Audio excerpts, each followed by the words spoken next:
Nah, tapi Pak, kami sudah membagi untuk zakat makan sehari-hari dari sampai tiga apa macam kemudian untuk kebutuhan pendidikan, kebutuhan anak perempuan sekolah semua, jadi saya harus save keuangan. Kadang-kadang kan terus dana, itulah. Nah, kemudian juga untuk dana sosial masyarakat, Pak, ya itu juga sudah kayaknya sudah sebaik-baiknya, Pak.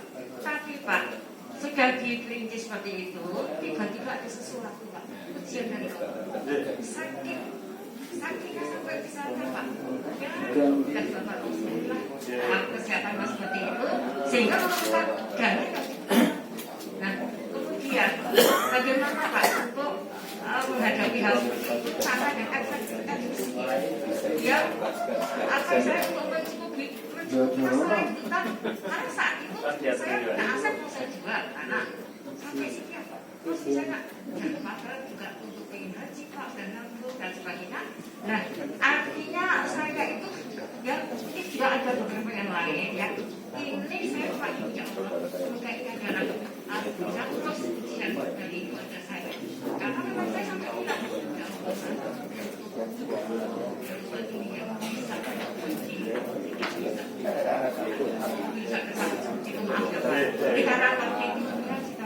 ya, semoga sekarang ini adalah saya juga dapat pensiun dari suami saya. Jadi saya selalu akan dan saya sampaikan. Nah, caranya yang efisien tadi gimana Pak? Ngapunten Bu, tadi yang tempat presiden Mas Manapun. Laras yang disampaikan Ibu tadi adalah terjemahan firman Allah. Surat Al-Baqarah, "Wa nabluwannakum bisyai'in minal khawfi wal ju' wa naqsin minal amwali wal anfus." Ujungnya wa basyiris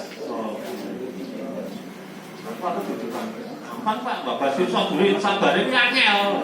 Sabarnya di sini. Jadi beres Bu, tadi dawuh Pak Gusti Allah, hidup ujian. Gitu. Tapi kata kuncinya ya tadi jawabannya adalah sabar. Nah, sabar ini monggo kita terjemahkan sebaik mungkin. Sabar itu macam-macam. Termasuk sebenarnya ya Bapak Ibu kalau yang dikatakan Ibu tadi kan ini juga peran penting kita masyarakat. Ya sewu misalnya ada warga pengajian yang sakit misalnya. Nah, ini mestinya kita warga pengajian juga yang sewu sosok yang pakai di sedekah ke sana untuk pengobatan misalnya gitu. Monggo dikelola dengan baik. Kata Bu kuncinya sabar. Memang sabar ini juga macam-macam. Dan betul Bu, nggak gampang sabar itu. Saya juga beberapa sudah diuji dengan berbagai hal gitu. Sama Bu, tadi waktu sekolah ATM ditutup terang itu duitnya. Wis dadi guru besar itu ya waktu satu lima satu. Tapi ya bismillah. Malah kalau saya nih saya bukan di nom gitu mungkin. Nom usaha lain apa kira-kira? Ya silaturahmi, sowan, saya ada yang bisa saya bantu apa misalnya gitu. Yang saya Bu ini memang leres dan tadi yang penting juga ini kalau kita bisa nih, ini indahnya orang Islam itu menghadapi cobaan itu tetap dengan senang hati karena ada nilai ibadah. Insya Allah kalau cobaan kita semakin besar, insya Allah pahala kita semakin besar. Karena dia mungkin, saya Ibu untuk saat ini lebih ngersake sajadah atau banteng atau beras Bu. Sepertinya yang muda mendatangi istri saya itu di mobil saya tadi bawa. Yang saya Bu, apa Bu? Pilih banteng, beras apa sajadah? Loh ini orang di atau sama dika. Oh galak, ada oke. Lebat mobil itu loh.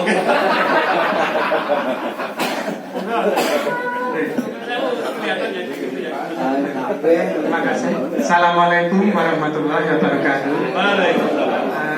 Perkenalkan nama saya Otot. Istri saya satu. Sama Pak. Iya sama. Anak saya dua. Habis-habis Pak ya. Harapannya dibalik sih tapi nggak bisa ya. Jadi istri saya satu.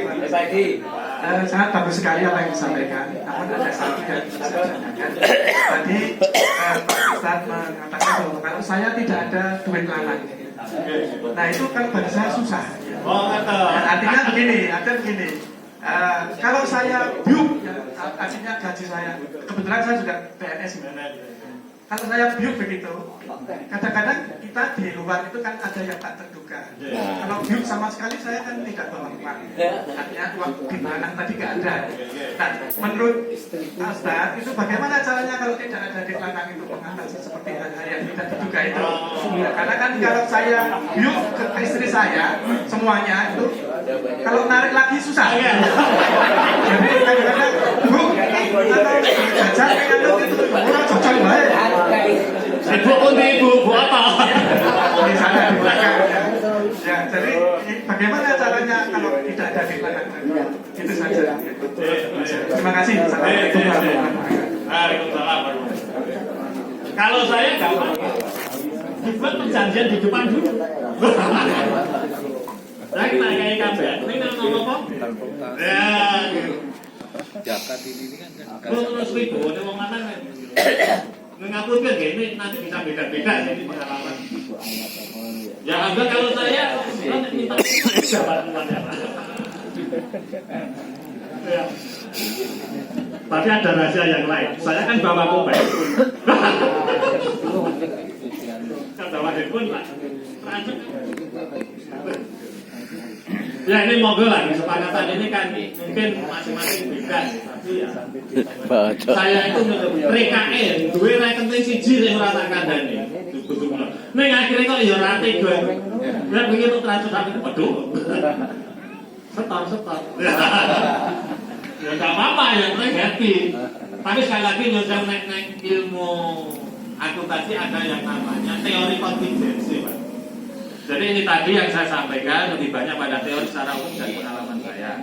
Tapi monggo kalau mau dimodifikasi kepentingan dan kondisi keluarga masing-masing kan beda. Tapi yang lagi nyuntewu ini geng keluarga kita ya sakinah mawaddah warahmah itu mungkin komunikasi itu tetap perlu. Sakit umi dulu baru umat katanya itu Pak. Jadi diskusikan dengan istri dulu. Kalau enggak nanti dibuka lawang repot nanti Pak. Ya monggo nanti urusan kontingensi teori. Jadi monggo nanti dimusyawarahkan sebaiknya gimana gitu. Oke, satu lagi. Ini ada Ibu. Assalamualaikum warahmatullahi wabarakatuh. Waalaikumsalam. Menarik sekali alhamdulillah materi hari ini. Saya masih ingat dengan materi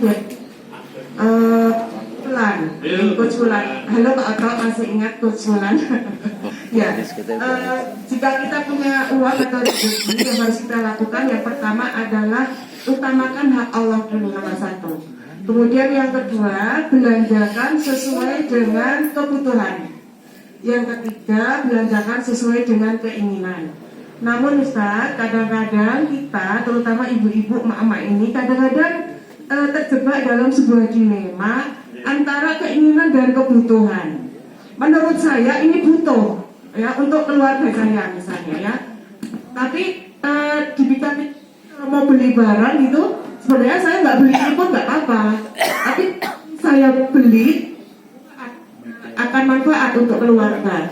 Nah, bagaimana Ustaz caranya memanage agar antara kebutuhan dan keinginan itu bisa terpilah-pilah sehingga nanti di akhir sama kita bisa punya tabungan, mungkin punya invest dan sebagainya.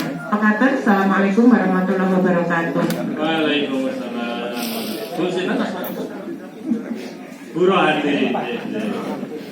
Ya, Coach Wulan itu teman satu grup WA di Masyarakat Ekonomi Syariah. Putranya masih 11 waktu ngisi sini atau sudah tambah lagi? 10. Nah, tanpa pembantu. Baik, jadi pertanyaannya tadi antara kebutuhan dan keinginan gitu. Dona Islam itu malah lebih hebat lagi. Kebutuhan itu nanti harus dibagi lagi. Nah, dulu waktu SD ada kebutuhan primer, ada kebutuhan sekunder, ada tersier. Di Islam juga untuk tadi maqasid syariah itu dibagi 3. Levelnya sudah ada maqasid syariah al-daruriyah. Nah, itu yang harus diutamakan. Sudah ada taksiniyah, mereka yang sekunder, kemudian ada yang tersier. Nah, monggo, nek gampangnya kita Bu, kalau orang ini kebutuhan itu nek orang dipenuhi, dan nggak bisa hidup, akhirnya gitu. Itu harus jelas kebutuhan. Tapi kalau keinginan, nah itu mungkin harus diatur dulu. Yang saya, ya sopo sih yang saya gitu. Nah, iso ki nek profesor ya main magro, umpamane Mercy gitu. Nek sok Mercy pakai busi. BMW ya. Bebek merah warnanya. Ya nek iso, nek kan ya enggak harus begitu, misalnya gitu toh. Saya nikah pertama. Ya memang baru pertama nikah. Sorry ya. Pertama kali setelah nikah, rumah kontrakan. Dan kontrakannya Bapak itu gini gitu. Bisa dibayangkan, atasnya naik-naiknya gitu. Berarti apa yang terjadi? Omahku mesti panas banget deh. Di rumah condong aku. Dulu asbes. Malah diatur strategi ini. Nek pinginnya duwe AC kan gitu. Wah, omah kok panas tuku AC. Ini kan AC kan besar. Diakali. Piye? Kerja nang kantor lembur antek maghrib pagi mulai. Saestu, nang kantor kan berasa kan. Terus bojone ayo dijak. Enggak ada larangan kok kerja itu. Cuma kebetulan waktu itu istri saya masih mahasiswi, jadi dia naik kampus dan kampungnya kerja. Nah itu pindah, masih kontrakan juga, jadi lumayan, atapnya wes, tinggi lah gitu. Kontrakan 3 kamar, tulisannya 3 apa 2 ya? 2 kamar, siji jebule ruang tamu disekat nganggo triplek. Ya bener, ya kan kampus 2 kamar, kamar harus lebih.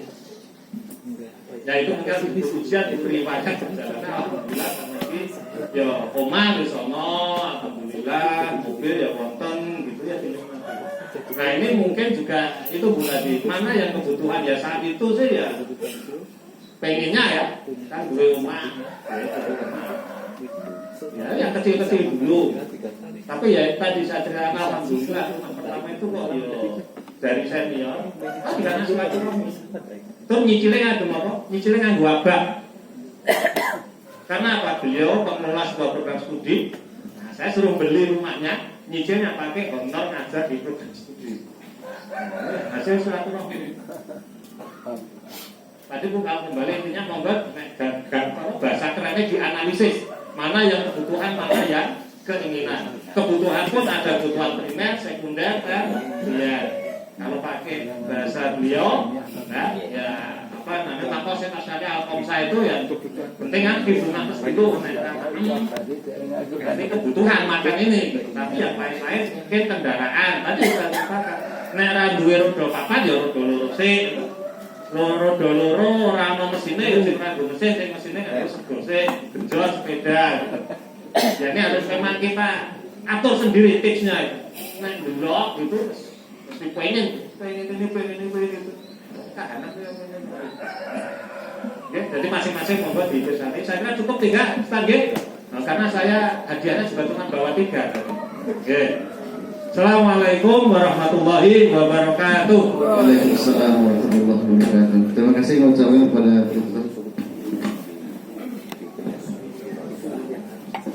ini saya dari tadi saya ginikan untuk menghafal materinya Profesor. Alhamdulillah matur nuwun sangat, mudah-mudahan bermanfaat. Ini di kelas saya di Budi Mulia, ya di Budi Mulia, beliau angkatan ke-5 ya, ya angkatan ke-5. Alhamdulillah. Jadi tadi takwa, ya maka Allah akan berikan rezeki min haitsu la yahtasib. Yang kedua tentang apa? Suka infak, sedekah. Ya, nah, nanti sedekah minta didoakan apa yang dimau, ya, sama yang disedekahi. Yang ketiga adalah silaturahmi, dan yang keempat ilmu. Ya walaupun kekurangan, tolong anaknya tetap di sekolah ini carane, ya, nah, karena ini memang hasil pendidikan. Kemarin Profesor Suyadi itu mahasiswa saya itu yang di UIN, Ustaz. Yang di UIN, ya mahasiswa saya. Tapi dia maaf, ibunya dia jual sayur juga. Dia dari STM, terus jual sayur karena ibunya tukang sayur. Kemudian bapaknya tukang bangunan.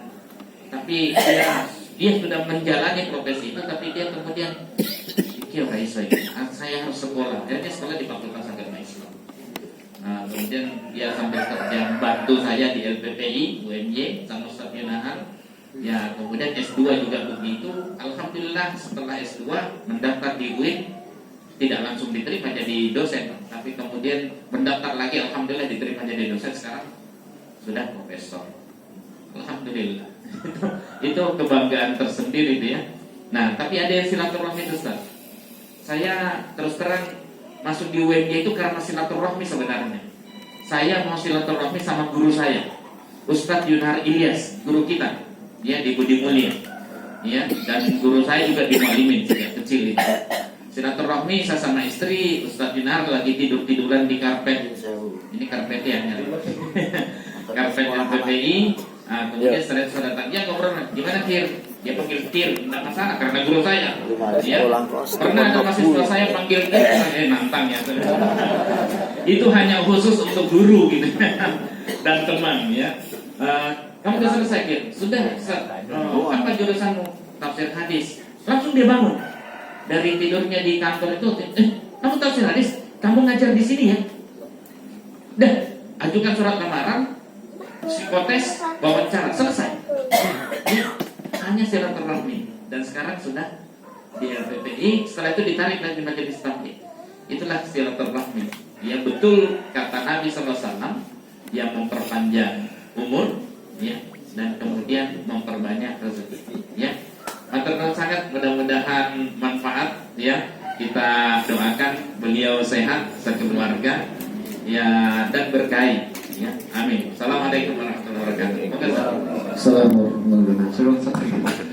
Baik, alhamdulillah untuk